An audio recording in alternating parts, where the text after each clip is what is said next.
इंदसदवंदियाणं तिहुवणहिदमधुरविसदवक्काणम् अन्तातीतगुणाणं नमो जिनाणं चिदभवाणं।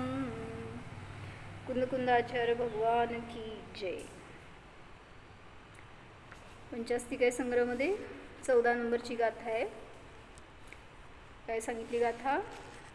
सियथिनथि उहयं अवतवं पुणोयततिदयं दवं खुसत्तभंगम आदेशवसेन संभवदी. काय अर्थ घेतला? स्यात अस्ति, स्यात नास्ति, स्यात अस्ति नास्ति आणि उभय किंवा त्या तिन्हीचं मिळून सियथिनथि उहयं अवतवं म्हणजे स्यात अस्ति, नास्ति, स्यात उभय आणि अवक्तव्य पूर्वक 3 भंग. अशा प्रकारे दवंखु सप्तभंगम द्रव्याच्या 7 भंगी होतात. म्हणजे प्रमाण सप्तभंगी म्हणा किंवा द्रव्यार्थिक न्यायाची सप्तभंगी असं आदेशवशाने सांगितलं गेलेलं आहे. तर आपण बघत होतो की स्यात शब्द वापरला त्याचं महत्त्व काय आहे. जर स्यात नाही वापरला तर सर्वथा रूपाने त्या वस्तूला त्या धर्मरूप मानावं लागेल, जसं अन्यमतींनी मानलं.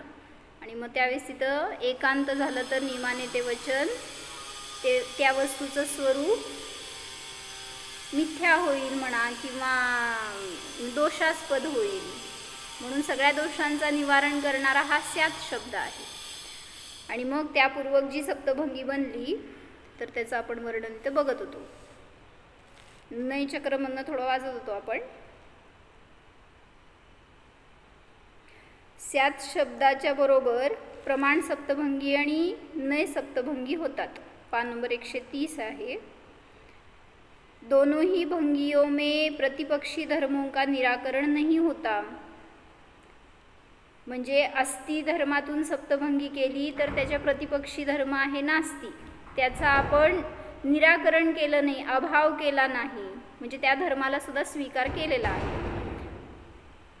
किंतु जिस सप्तभंगी में न तो स्यात पद हो और न नय दृष्टि हो और इस तरह वस्तु को सर्वथा सत या सर्वथा असत या सर्वथा अवक्तव्य आदि रूप कहा जाता हो वह दुर्नय सप्तभंगी है. काय सांगितलं? जिथं सर्वथा रूपाने वर्णन केलं जाणार तिथं ती सम्यक सप्तभंगी होणार नाही. नय सप्तभंगीचं वर्णन नाही ना हे. तर सांगतायत की जिथं स्यात शब्द न वापरता सर्वथा वस्तू सत आहे, सर्वथा वस्तू असत आहे असं जिथं वर्णन आलं तिथं ती दुर्नय सप्तभंगी होते असं सांगतायत. अनेकांत के ज्ञान को प्रमाण वस्तु के एक धर्म के जानने को नय और अन्य धर्मों के निराकरण करने वाले ज्ञान को दुर्नय कहते हैं. अतः दुर्नय की तरह दुर्नय भंगी भी त्याज्य है. जर अन्य धर्मांचं निराकरण करत असेल तर ती दुर्नय सप्तभंगी आहे, पण अन्य धर्मांच्या सापेक्ष जिथं कथन येतं त्याला म्हणलं नय सप्तभंगी.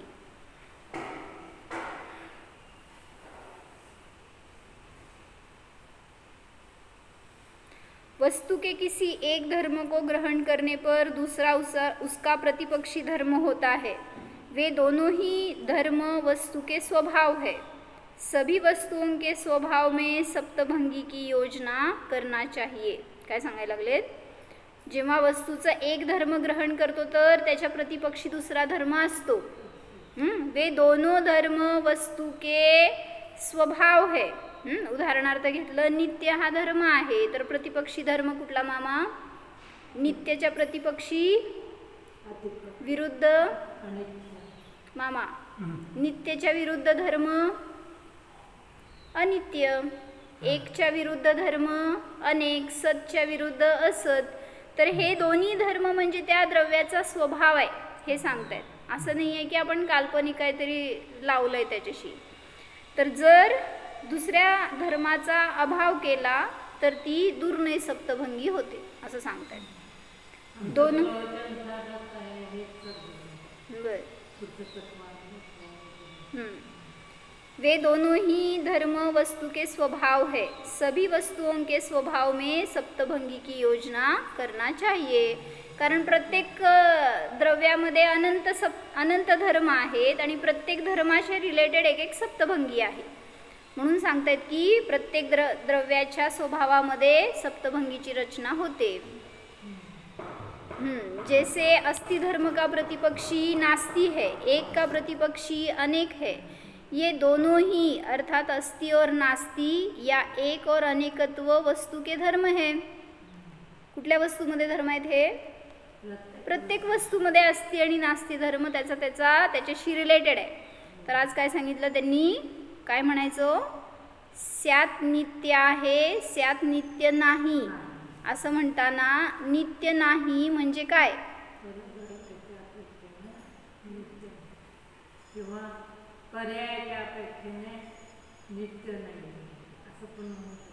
नाही, आता तिथं तुम्हाला काय सांगायचं आहे, त्यात महाराजांनी दाखवलंय ना, ऐकलं का तुम्ही दुपारचं एकचं? तर त्यात त्यांनी आपल्या न्यायदीपिकेमध्ये महाराजांनी चार्ट केलेत ना 391 पानावर सप्तभंगीचे. तर त्यात त्यांनी खुलासा केला महाराजजींनी, स्यात नित्य है, स्यात अनित्य है म्हणत, स्यात नित्य नाही है असं म्हणत असताना काय सांगा, उदाहरण काय सांगितलं तिथं उत्तर? स्यात नित्य नाही है म्हणजे तसं नाही म्हणलं. स्यात नित्य नहीं है म्हणजे स्यात नित्य में अन्य का भाव है. हाँ, अन्य कुछ नहीं है असं घेतलं. नित्य है, नित्य नहीं है म्हणजे नित्यामध्ये अन्य काही नाही हा अर्थ घेतलाय. स्यात चेतन आहे, स्यात चेतन नाही असं म्हणत असताना चेतनेमध्ये अन्य काही नाही असा अर्थ आहे तिथं. हां, स्यात जीव आहे, स्यात जीव नाही असं म्हणताना आपण अजीव आहे म्हणतो ना, तर अजीव आहे नाही सांगायचं आहे, स्यात जीवामध्ये अन्य नाही असं जीव नाही हा अर्थ काढलाय तिथं. म्हणून ते महाराजांचं खुलासा केलेलं त्याच्यावरून चांगलं कळतंय. बरं, तर ये दोनों ही अस्थि नास्ति एक अनेकत्व ये वस्तु के धर्म है. इन दोनों धर्मों को लेकर ही सप्तभंगी की योजना की जाती है. दोनों धर्मों में से एक एक के अवलंबन से पहला और दूसरा भंग बनता है. दोनों धर्मों के क्रम से एक साथ लेने पर तीसरा भंग बनता है. दोनों धर्मों को युगपत एक साथ लेने पर चौथा अवक्तव्य भंग बनता है. इस चौथे के साथ क्रम से पहले, दूसरे और तीसरे भंग को मिलाने से पांचवा, छठा और सातवां भंग बनता है. कुठला? स्यात अस्ति अवक्तव्य, स्यात नास्ति अवक्तव्य, स्यात अस्ति नास्ति अवक्तव्य. तर त्यांनी खुलासा भरपूर केलाय, थोडंसं वाचू आपण फक्त. तर इथं काय सांगितलं, स्यादवाद मधला, काल आम्ही परवा याच्यातलं वाचलं थोडंसं की स्यादवाद मधला स्यात शब्द संशयवाचक नाही, संशयित करून देत नाही तिथं तो. म्हणून म्हटलं कथंचित असा अर्थ आहे त्याचा, कदाचित असा अर्थ नाही आहे. कथंचित आहे किंवा काय म्हणायचं, काय म्हणलं होतं परवा आपण, शायद असा अर्थ नाही आहे. शायद वस्तू में ये धर्म है असा अर्थ नाही आहे, तर कथंचित आहे, स्यात असं त्या शब्दाचा अर्थ आहे. तर पंचास्तिकामध्ये सांगितलं सर्वथाचा निषेध घेतला होता आपण, अनेकांतचं द्योतक आणि संशयवाची नाही, कथंचित. हां, ते दोन्ही कथंचित युजली आपण प्रमाणाला वापरतो का, युजली आपण स्यात नाहीला वापरतो असं काही आहे का? नाही, स्यात सगळीकडे येणार, प्रमाण असू दे किंवा नाही सप्तभंगी असू दे, दोन्हीकडे कथंचित अनित्य आहे असं पण म्हणू शकतो. न्यायच्या भाषेने पण त्याला कथंचित युजल वापरत नाही, म्हणजे जास्त स्यात वापरतो नाही. म्हणजे म्हटलं ना, तुम्ही अनेकांत मतवादी जो मान्य करतोय शासनाला, जिनवाणीला, त्यांनी जरी स्यात शब्द नाही वापरला तरी त्याच्यामध्ये तो गर्भित आहे अभिप्राय. पण जर एकांतवादी कोणी आहे, सर्वथा वस्तूचं स्वरूप एकांत रूप मानतोय, तर त्याच्या बोलण्यामध्ये बाधा येईल, म्हणून स्यात शब्द वापरायला लागला. म्हणजे खुलासा करताना जर त्यांनी सांगितलं नित्य आहे वस्तू, तर मी ग्रहण केलं अनेकांत मतांनी स्यात नित्य आहे, पण त्याच्या वक्तव्यामध्ये नित्यच आहे वस्तू असा आहे अभिप्रायात, तर ते वस्तूचं खरं स्वरूप नाही आहे. म्हणून स्यातनी दाखवलं गेलं की वस्तूचं खरं स्वरूप काय आहे.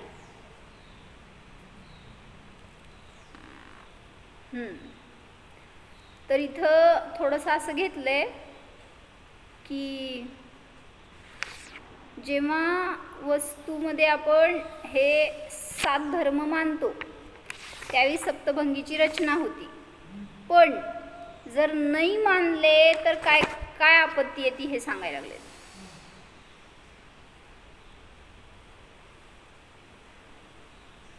पहिला धर्म काय आहे तुमचा, जरासं इम्पॉर्टंट आहे.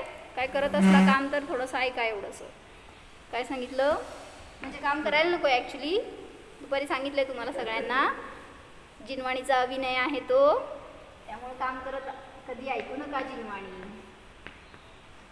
जर स्यात अस्ति धर्म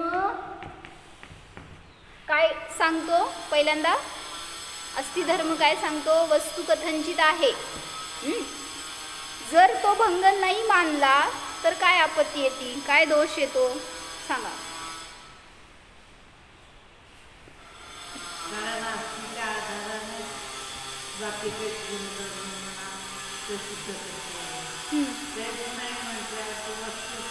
हां ते बंद कर नका, आवाज यायला.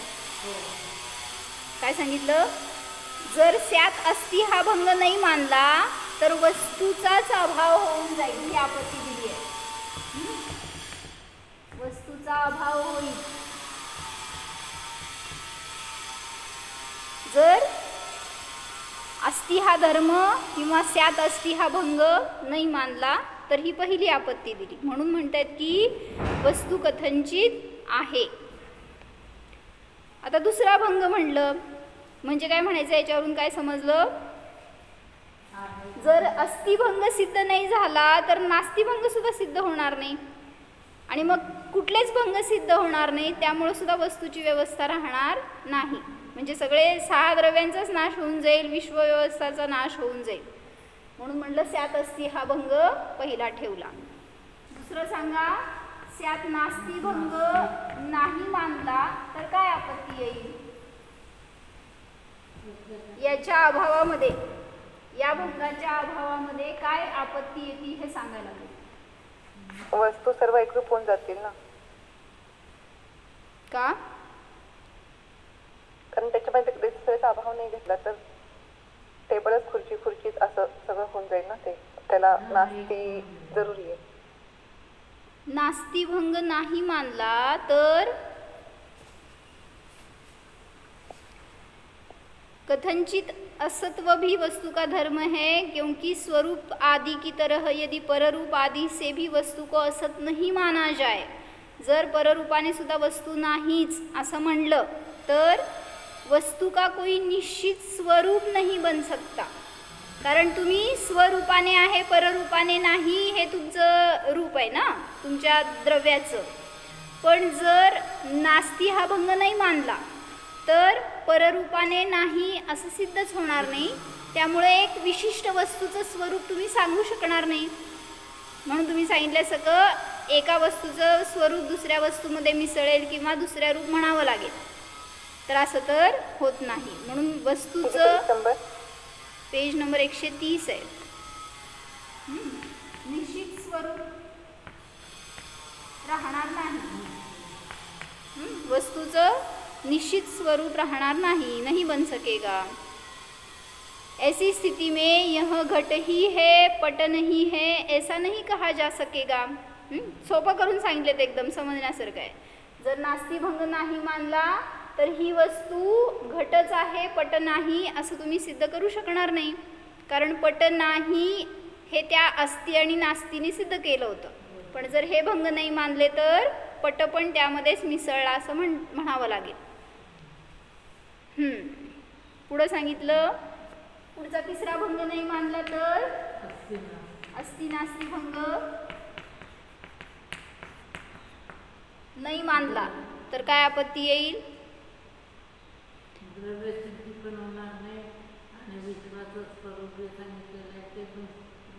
आता इथं काय सांगायचंय, हे अस्ति नास्ति यांचं कथन क्रमाने केलंय. मग जेव्हा असं क्रमाने वर्णन करणार तर त्या वस्तूचं एक धर्म समजतो आपल्याला. अशी वस्तू आहे, जसं मी स्वरूप आहे पररूप नाही हे या धर्माने दाखवलं आपल्याला. पण जर असं नाही मानलं तर दोन्ही धर्माचे प्रधान रूपाने वर्णन करता येणार नाही. हे दोन्ही धर्म प्रधान आहेत या भंगामध्ये.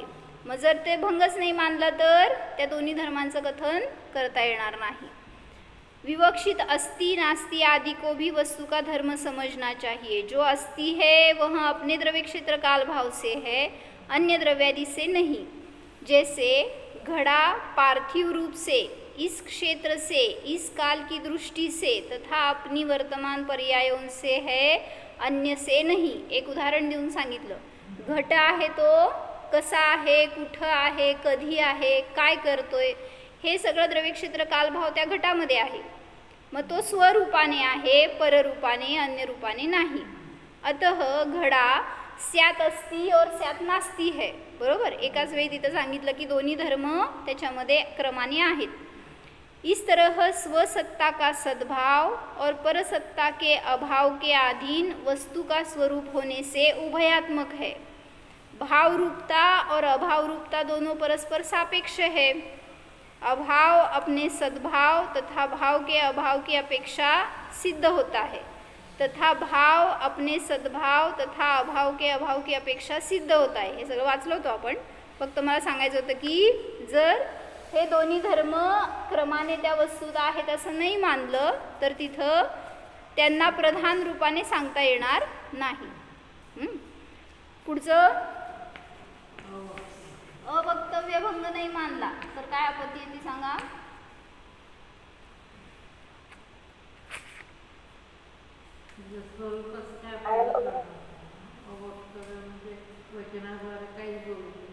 मग नाही, अवक्तव्य म्हणजे युगपत सांगू शकत नाही. वस्तूचं स्वरूपच अवक्तव्य आहे असं नाही आहे, कथनचित अवक्तव्य आहे. काय अर्थ होतो? हां, कथनचित म्हणायचं म्हणजे कसं, युगपत सांगू शकत नाही. वस्तूचं स्वरूप सांगू शकता की, कथनचित वाच्य आहे वस्तूचं स्वरूप, पण युगपत सगळं सांगा म्हटलं तर अशक्य आहे. म्हणून तिथं अवक्तव्य हा भंग ठेवला. स्यात अवक्तव्य हे वस्तूचं स्वरूप आहे.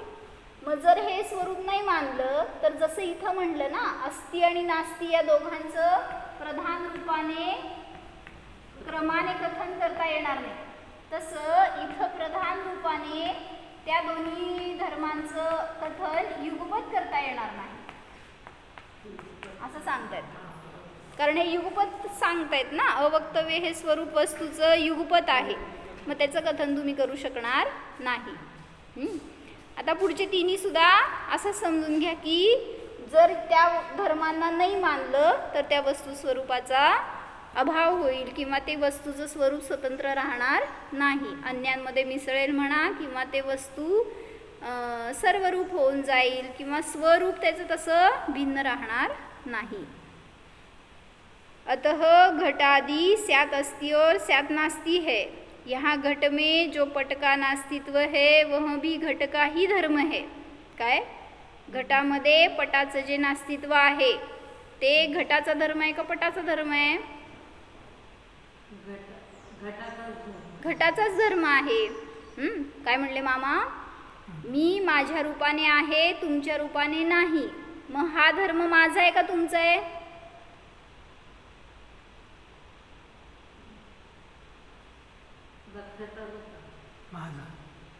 तुमचा धर्म तुमच्यामध्ये, माझा धर्म माझ्यामध्ये. मी तुमच्या रूप नाही हा माझा धर्म आहे, तुम्ही माझ्या रूप नाही हा तुमचा धर्म आहे. म्हणून सांगतात प्रत्येक वस्तूमध्ये असं स्वतंत्र रूप आहे. काय समजून फायदा आपल्याला? पतीला वाटतं पत्नी म्हणजे माझ्या रूप, किंवा पत्नीला वाटतं पती म्हणजे आपलं सर्वस्व, आणि मग या एकत्व परिणामाने काय होतं? मोहाने आकुलता होते, आणि मग तिथं एखाद्याचा वियोग झाला तर सहन होत नाही. म्हणून सांगतायत वस्तू स्वतंत्र आहेत, आपल्या आपल्या धर्माने सहित आहेत, त्याचं त्याचं अस्तित्व स्वतःमध्ये आहे. तुमचं अस्तित्व कोणामुळे आहे मामा? तुमचं अस्तित्व कोणामुळे आहे? मामीमुळे. मामीचं अस्तित्व कोणामुळे? मी सांभाळतोय म्हणून आहे. कसं नवऱ्याला वाटतं बायको मी सांभाळतो म्हणून आहे तिचं सगळं अस्तित्व, म्हणून ती सुरक्षित आहे. हां असंच ना का नाही? हो म्हणा की. म्हणजे असं आपली मान्यता चुकीची आहे. आपल्याला वाटतंय घर मी सांभाळतो म्हणजे माझ्यामुळं घराचं अस्तित्व आहे. कोणामुळं आहे? मग असं ते सांगितलं ना, घराचं अस्तित्व घरामुळे. इथं बसल्यावर वाटतंय, ते घरात गेल्यावर नाही वाटत. कारण घरातल्या वस्तू काय तुटल्या फुटल्या संपल्या ते सगळं आपण आणतो. नाही आपण आणतो आणि भरवतो ना सगळं, मग मी करतोय. म्हणजे तिथं त्या घराचा करता मी, त्या घराचं अस्तित्व माझ्यामुळे असं मानतो. तर एक इन्सिडंट सांगितलं होतं MP मध्ये झालेला, की सकाळी एक मनुष्य वॉकिंगला गेला पहाटे लवकर उठून, आणि त्याचं काय रोजचं रुटीन असेल तो 5 किलोमीटर का काय असं वॉक करायचा आणि परत यायचा. तेवढ्यामध्ये भूकंप आला आणि त्याचं घर जिथं होतं ना सगळं सपाट झालं, आणि तो येऊन बघतोय तर काहीच नाही, तिथं घरच राहिलं नव्हतं. म्हणजे सगळं जमीनदोस्त झालं होतं. सांगा घराचा करता कोण? घराचं अस्तित्व कोणामुळं? माझ्यामुळं असतं तर मग टिकवायला पाहिजे मी. का पडलं ते, का नष्ट झालं? म्हणजे म्हणायचंय तिथं वाटते की असं कसं झालं, कारण स्वतंत्रता स्वीकारत नाही. म्हणून सांगतायत की प्रत्येक द्रव्याचं अस्तित्व आणि नास्तित्व हे त्याच्या त्याच्या स्वभावामध्ये आहे, परामुळे नाही. घट में जो पटादि का नास्तित्व है वह घट का ही धर्म है, उसका व्यवहार पट की अपेक्षा से होता है. म्हणताना सांगितलं जाईल पराच्या अपेक्षेने नाही, पण परामुळे नाही असं नाही. काय म्हणले? माझं अस्तित्व नाही, परामुळे नाही असं नाही, तर पर का निमित्त नाही, त्याच्यामध्ये पराचं निमित्त नाहीये, कारण कोण नाही त्याला. पराच्या अपेक्षेने नाहीये मी, परामुळे नाहीये असं नाही, हे सांगायचं. पराच्या अपेक्षेने मी नाही, पण परामुळे मी नाही असं नाही. त्याचं अस्तित्व आहे आणि ते कुठल्याही द्रव्याला नष्ट करू शकत नाही. आणि मी सुद्धा इतर द्रव्याला, इतर वस्तूंना नष्ट करू शकत नाही, किंवा तसंच त्याला टिकवू पण शकत नाही. जसं त्याचं अस्तित्व टिकवू शकत नाही तसं नष्ट पण करू शकत नाही. मग हे आपल्या जीवनामध्ये फॉलो करायला पाहिजे, अप्लाय करायला पाहिजे. दिवसभरामध्ये काय चाललंय, या शरीराला कोण टिकवलंय? अनेकांना असं भ्रम असतो, काय मी रोज प्राणायाम करतो. हां काय करता मामा? व्यायाम करतो, प्राणायाम करतो, माझे दात चांगले, माझे डोळे चांगले, कान चांगले मी ठेवलेत, काय हातपाय चांगले आहेत. किती वर्ष आहे वय मामा? किती वय वर्षे? हां 80. तुमचं नाही शरीराचं? 80 वर्ष झालं. मी किती सांभाळून ठेवलंय शरीराला. कोणाचं करता कोण? कोण ठेवलंय? मग असं वाटतं की हे माझ्यामुळं आहे. कोणाची अस्ती कोणामध्ये आली सांगा? मग टिकवून दाखवा. जेव्हा आयु संपलं तेव्हा त्याच्यामध्ये राहून दाखवा. नाही राहू शकत. म्हणून सांगतायत अस्ती त्याची त्याच्यामध्ये. सगळ्यात पहिला भेदविज्ञान या शरीरापासून करावं लागतंय, बाकी परद्रव्यापासून तर नंतर दूरची गोष्ट आहे. पहिला हे शरीरच पर आहे हे मान्य होत नाही. म्हणून शरीराची अस्ती शरीरामध्ये, माझी अस्ती माझ्यामध्ये. मी म्हणजे शरीर नाही, शरीर म्हणजे मी नाही. हे भेदविज्ञान जिथे झालं तिथे सप्तभंगी समजणार. म्हणून परामुळे माझी नास्ती नाही, पराच्या अपेक्षेने नास्ती आहे. काय कळलं रोहिणी का की वाक्य सांगा? परामुळे माझी नास्ती नाही, पराच्या अपेक्षेने माझी नास्ती. हां तर म्हणून परामुळे जर नास्ती मानलं तर काय दोष येतो? वस्तू स्वातंत्र्याचा नाश होतो. हां परद्रव्याला करता मानावं लागेल, स्वतंत्रता राहणार नाही. मग मला जी वस्तू नको ती मी नष्ट करेन, तसं दुसऱ्याला जी वस्तू नको ती मला नष्ट करेल. जर त्याला मी नको असेल तर मला नष्ट करेल. मग कोण राहिलं जगामध्ये? कोण कोण नको आहे मामा तुम्हाला सांगा? या विश्वामध्ये कोण कोण पाहिजे आणि कोण कोण नको? काय? मित्र पाहिजेत, शत्रू नको. इष्ट माणसं पाहिजेत, अनिष्ट माणसं नको, वस्तू नको, रोग नको, काय काय नको. नको म्हटल्यावर त्याचा नाश तुम्ही करू शकता का? मग सांगतायत इतकी स्वतंत्रता आहे, मी माझ्यामुळं पराची नास्ती नाही, होऊ शकत नाही. फक्त सांगतायत की माझ्या अपेक्षेने परामध्ये पराची नास्ती आहे. जेवढं समजलं असेल तेवढं धरा, अपेक्षा आहे फक्त. यहाँ घट में जो पटादि का नास्तित्व है वह घट का ही धर्म है, उसका व्यवहार पट की अपेक्षा से होता है. जब दो गुणों के द्वारा एक अखंड पदार्थ की एक साथ विवक्षा होती है तो चौथा अवक्तव्य भंग होता है. कुठला अवक्तव्य भंग? जेव्हा युगपत त्यांची विवक्षा करतो त्यावेळेस. जैसे प्रथम और दूसरे भंग में एक काल में एक शब्द से एक गुण के द्वारा समस्त वस्तु का कथन हो जाता है. कुठल्या? तिसऱ्या भंगामध्ये एका काळामध्ये एका शब्दाच्या द्वारे एका गुणाच्या द्वारे, पहिल्या दुसऱ्या भंगामध्ये, तिसऱ्या नाही, जसं त्या वस्तूचं कथन होतं त्याप्रमाणे जेव्हा ते दोन प्रतियोगी गुण त्यांच्याद्वारे एक साथ एका काळात एका शब्दाने वस्तूला सांगण्याची इच्छा झाली तर ती वस्तू अवक्तव्य आहे. काय कळलं? जेव्हा हा स्वतंत्र धर्म आहे, हा स्वतंत्र धर्म आहे, हे दोन भंग सांगितले, पण जेव्हा त्यांना जोडून युगपत कथन करा म्हटलं तर तसं वस्तूचं स्वरूप सांगता येत नाही, म्हणून ती वस्तू अवक्तव्य आहे. म्हणजेच परवा सांगितलं स्वतःचा आत्मा कसा आहे हो? सर्वथा वक्तव्य नाही आहे, सर्वथा अवक्तव्य नाही आहे. म्हणून त्याला कसं काय म्हटलं मग? कसा आहे आत्मा? असंवेद सुव्यक्त मात्र निरत्यय. सुव्यक्त पण आहे ना. बरं, अजून कसं आहे? हे अवक्तव्यासाठी शब्दासाठी सांगायचंय. कसा आहे आत्मा? बोला बोला.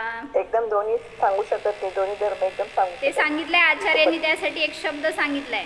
कसा आहे मग? अवक्तव्य. हा ना, पण अवक्तव्यासाठी दुसरा शब्द सांगा हो मला. नाही. हा? अप्रमेय. नाही. नाही. कसा आहे आत्मा? तर जो सो सोचेव. कसा आहे हो? सांगा कसा आहे आता? जो सो सोचेव म्हणजे जसा आहे तसा आहे. कसा आहे? अवक्तव्य आहे. म्हणजे तुम्ही त्याचं स्वरूप जरी कथन करायला लागला तरी सुद्धा सर्वथा सांगू शकत नाही, क्योंकि वैसा शब्द और वैसा अर्थ नहीं है. तसे शब्द पण नाही आहेत जे युगपत कथन करतील आणि तसा पदार्थ पण नाही आहे. इस चतुर्थ भंग काय? मग तिसऱ्या भंगाचं मी काय अवक्तव्य घेतला तर काय होईल? आपण घेतो ना, उलट घेतो ना. अवक्तव्य युगपत त्या दोघांचं कथन करताना प्रधान आहेत ते दोन्ही धर्म, त्यांचं युगपत कथन करू शकत नाही असं होणार नाही. इथं कथन करू शकणार नाही आणि इथं कथन करता येत नाही असं होणार नाही. मग त्याच्या विरुद्ध घ्यायचं. दोन्ही धर्म प्रधान आहेत तिथं, पण त्यांना युगपत तुम्ही सांगा म्हटलं तर शक्य नाही. इथं क्रमाने सांगणार आहे, इथं युगपत सांगणार आहे. मग दोघांना प्रधान रूपाने युगपत कथन करता येत नाही असं होणार नाही, कारण अवक्तव्य आहे ना. अवक्तव्य म्हणजे तुम्ही सांगू शकत नाही आहे युगपत त्यांना, मग असं सांगता येत नाही असं होणार नाही, म्हणजे सांगितलं जाईल. मग शकतो का अवक्तव्याचं वस्तूचं स्वरूप नसतं, कारण अवक्तव्य असेल तर ते तुम्ही वक्तव्य करून सांगितलं ना अवक्तव्य आहे असं पण एक येतं. सर्वथाचं झालं की ते सर्वथाचं तर सगळीकडेच निषेध आहे ह्याच्यामध्ये. तेच ना, इथं फक्त त्यांनी एवढंच खुलासा केला, त्यांनी याच्यात लई घेतलं नाही, वरच्यावरून भाव काढलाय की इथं जसं प्रधान रूपाने त्या दोघांना घेतलंय तसं कथन करता येणार नाही, क्रमाने आहे. आणि तसंच युगपत सुद्धा कथन करता येणार नाही मग प्रधान रूपाने.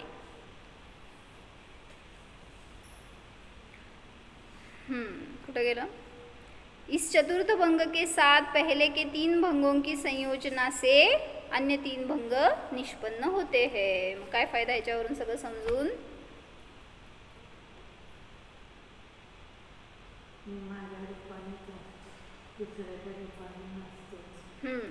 मी स्वरूपाने आहे, पररूपाने नाही. हे जेव्हा ह्याचा भाव समजला त्यावेळेस ध्यानामध्ये त्याचा आपण उपयोग करू शकतो. दुसऱ्याच्या पराचा कर्ता बनण्याचे भाव नष्ट झाले, कर्तृत्व बुद्धी नष्ट झाली. आणि एक काय सांगितलं होतं? शरीराचं मी हलनचलन करू शकतो, माझ्याप्रमाणे करू शकतो. तर मोक्षमार्ग प्रकाशक मध्ये छान दिली तुझी एक पॅऱ्यामध्ये, थोडंसं वाचू फक्त 2 पुरुषांचं सांगितलं होतं, बेडी घालून केलं तर कसं होतं गमन त्यांचं. उसी प्रकार आत्मा के और शरीराधिक रूप उद्गल के एक क्षेत्र व घारू बंधन है. वहाँ आत्मा हलन चलनादि करना चाहे और पुद्गल उस शक्ति से रहित हुआ हलन चलन न करे, अथवा पुद्गल में तो शक्ति पाई जाती है परंतु आत्मा की इच्छा न हो तो हलन चलनादि नहीं हो सकते. तथा इनमें पुद्गल बलवान होकर हलन चलन करे तो उसके साथ बिना इच्छा के भी आत्मा हलन चलन करता है. इस प्रकार हलन चलनादि क्रिया होती है. बरोबर. सगळाच आपला विषय ह्याच्यावरूनच झाला की ज्याचं शक्ती जास्त आहे त्याच्यानुसार दुसरा परिणमन करतो. जर म्हणजे दोन्हीकडून सांगितलं, शरीर तुमचं करताय का तुम्ही शरीराचं करता, तर ज्याची शक्ती जास्त तो कार्य करतो हे सांगतायत. म्हणजे शरीराला रोग झाला तर तो आत्म्याला स्वतःबरोबर वाहत नेतो त्या दुःखामध्ये वगैरे, किंवा त्याचं परिणमन त्या शरीरानुसार होतंय. मामा, शरीरात रोग झाल्यावर दुःख कोणाला झालं, कष्ट कोणाला झाले? कोणाला? जीवाला रोग झालाय का? कोणाला रोग झालाय?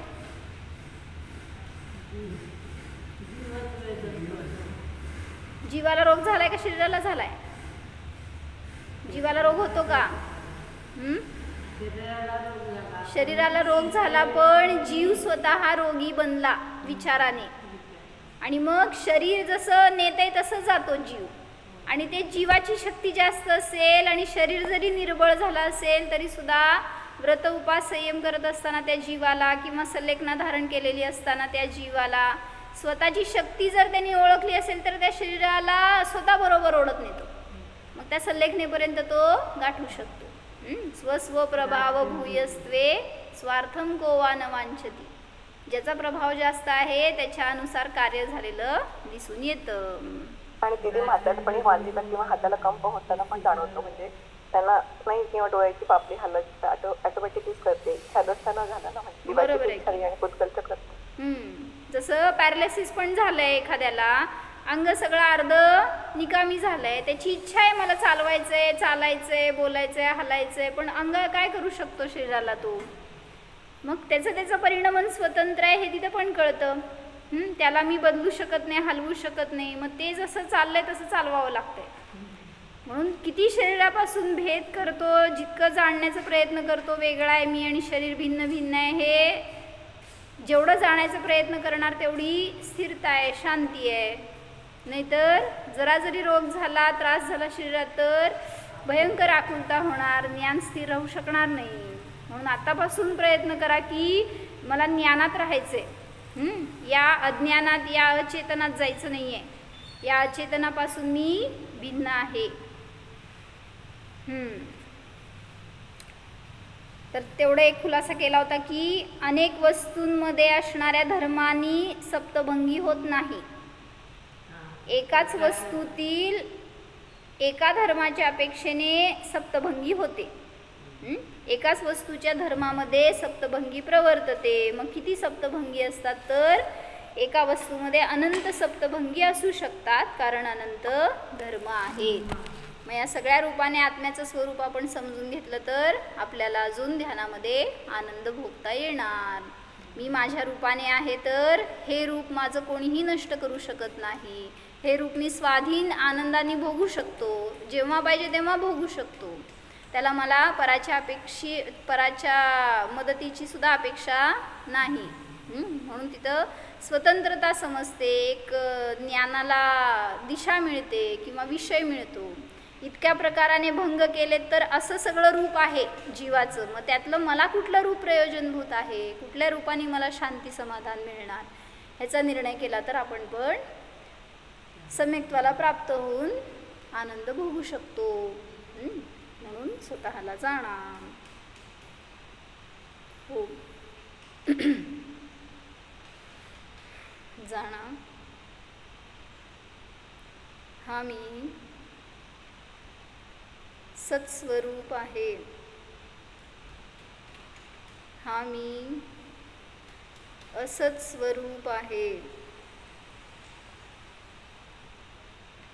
चेतन आहे अचेतन आहे, नित्य आहे अनित्य आहे.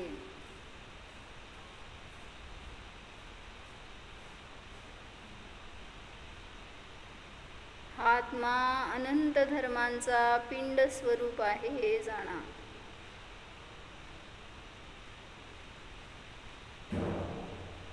मी पराचा करता नाहीच, पर माझा करता नाहीच. परामुळे माझी असती नाही, माझ्यामुळे पराची असती नाहीच निर्णय करा. स्वतंत्र स्वाधीन रूप आहे जाणा. मी आहेच. ओम विसर. नमो हरि.